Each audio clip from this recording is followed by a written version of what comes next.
मागल्याच आठवड्यामध्ये या महाराष्ट्राच्या मातेमध्ये घडलेली घटना, अजितदादा अनंतामध्ये विलीन झाले. त्यांच्याकडे पाहण्याचा दृष्टिकोन दोन अंगाने आहे. एक सामाजिक दृष्टीनं पाहूया आणि एक आध्यात्मिक दृष्टीनं पाहूया. सामाजिक दृष्टीनं जर पाहिलं तर तसा माणूस परत होणे नाही. बोलन तेच खरं करण्याची ताकद अजितदादा. काम होत असेल तर यस, नसल होत नो. झुलवत ठेवणं हे त्यांच्या रक्तात नव्हतं. आणि विकासाची दृष्टी किती बारीक असावी. एखाद्या सरकारी इमारतीला एखादा दरवाजाची जी बिजागरे असेल त्याला लावलेले स्क्रू जर दोन वेगवेगळ्या कंपनीचे असतील तरी कॉन्ट्रॅक्टर बोलून हे काढून टाक, सगळे एकच लावायचे तर त्याचा लाईफ वाढते. इतकं सूक्ष्म निरीक्षण, इतकी बारीक आणि तगडा माणूस. स्वतःच्या दमदार ज्याला म्हणायचं का, दिल्ली पुढे झुकले नाहीत.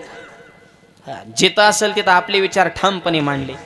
इको कमी करा. आणि जातीपातीच राजकारण त्यांनी कधी केलं नाही.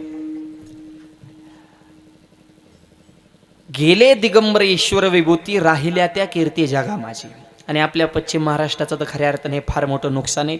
माणसं म्हणतात नेते परत तयार होत असतात नाही असं नाही, पण काही माणसांची पोकळी भरून काढता येत नाही. गोपीनाथ मुंडे गेले मराठवाड्यात, कोण नेता आहे सांगा मला आजपर्यंत तेवढ्या ताकदीचा नाही.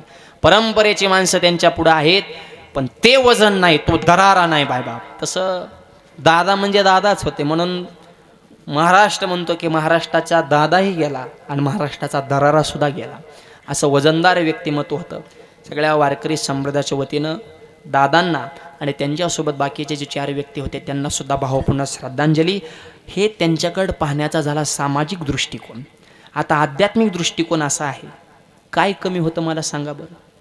कारखाने म्हणू नका, बँका म्हणू नका, समाजकारण, राजकारण.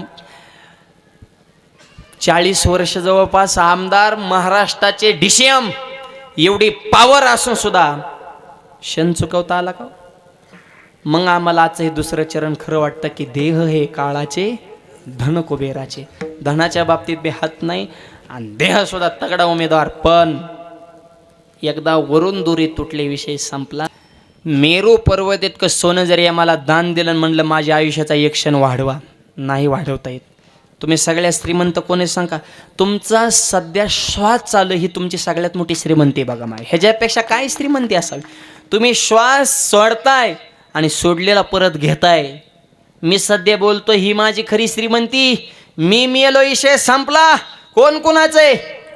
तुम्ही सुखी तर जग सुखी. त्याच्यामुळं अलिप्त राहायचं ना आपल्या आनंदात, शिस्तीत आणि परमार्थाच्या मस्तीत जगायचं. लई लोकांच्या नादी लागायचं. आपुले आपण. हे ब्रह्मवाक्य कशासाठी, ह्याच्यासाठी आहे काही नाही. तुम्ही जिवंत आहे ही तुमची सगळ्यात मोठी श्रीमंती आहे. त्याच्यामुळे गर्व करू नका, प्रेमानं राहा. आणि गेल्यानंतर आज महाराष्ट्राच्या गावागावात दादांचे बोर्ड आहेत. राहिल्या त्या कीर्ती. ही संचित पुढे येतंय, जे प्रमाणात आलंय ना ते हेच आहे. तुम्ही केलेलं चांगलं कर्म हेच तुमच्या सोबत येणार आहेत. म्हणून चांगलं जगा आणि यासाठी संत विचाराचे कास धरा.